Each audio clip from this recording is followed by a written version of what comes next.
Thank you. Please be seated. I reminded Blake that we are texting each other in the middle of the night, and in fact we do. As I was standing there hearing that introduction, I thought perhaps now I truly am governor. You know, you get the swearing in, you get the inaugural, and by law, of course, you know in January you become officially governor of the state of Mississippi. But until you speak at MEC, it's really not fully there. And so as governor of the state of Mississippi, this is one of my highest and best honors, and I thank you for being a part of this great organization. Now, a lot of people ask me, are you having fun? I'm not sure this job was designed to be fun. Now, it's a character builder, don't get me wrong. Deborah and I love meeting people and traveling and the opportunities that we have. But it is about dedication. It is about accomplishment.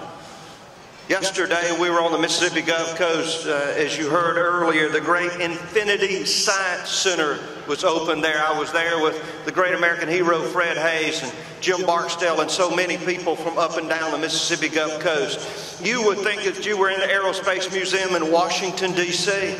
What a phenomenal place it is. And then we spent the rest of the day at a place that we all simply know as Stennis, the Stennis Space Center.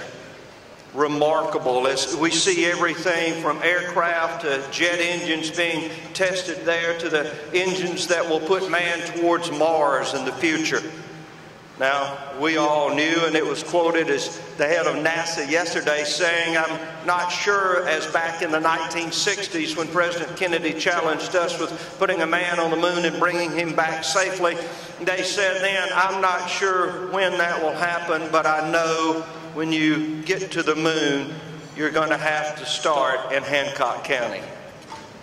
That's exactly where the testing began, and it continues. And then seeing the Navy SEALs as they began preparing yesterday, their training, almost 3 years of training there for the very finest in the United States Navy. They're all within Stennis. And then we announced a new innovative concept yesterday. The National Ocean and Applications Research Center, NOARC. This is a new concept never done before. We're going to join together with NASA and NOAA, the United States Navy, our great research universities here in Mississippi to do something very special as we build this great research center for commercial application. You see, what we'll do there in NOARC will help not only people here in Mississippi, but around the world. You see, if you've ever looked at Woods Hole, if you haven't, go and Google that. In Massachusetts, they have that cold water world-class ocean research center there in Massachusetts. We're going to do the same thing here with our warm water Mississippi Gulf Coast, and it is truly going to change the world from the skies, from the stars to the sea floor. That's what we have at NASA. I'm so thankful that the Mississippi legislature is here today. When I began my discussion about the project of Mississippi Works, some of you see our lapel sticker, and in fact, because Mississippi does work on a number of levels. It works for so many people and so many different organizations and companies, but people in Mississippi truly work. We appreciate it and we understand how important it is. And we looked at the legislation that is now working its way to my desk for my signature, for example, like dual enrollment, where we take a child that's about to drop out of school, and before he does, send him to one of our fine community colleges. And we teach that child to be an electrician, a plumber. We teach them modern medical skills if we can just get them into a workplace.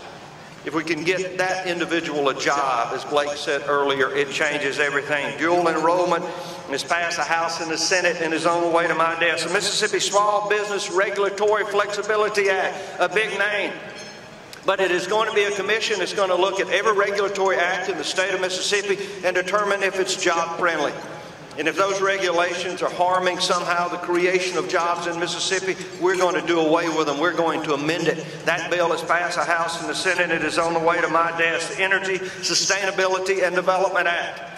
We are going to have an energy policy for this state. I used to love when Governor Barber would get up and say, we've got an energy policy for Mississippi, more of it.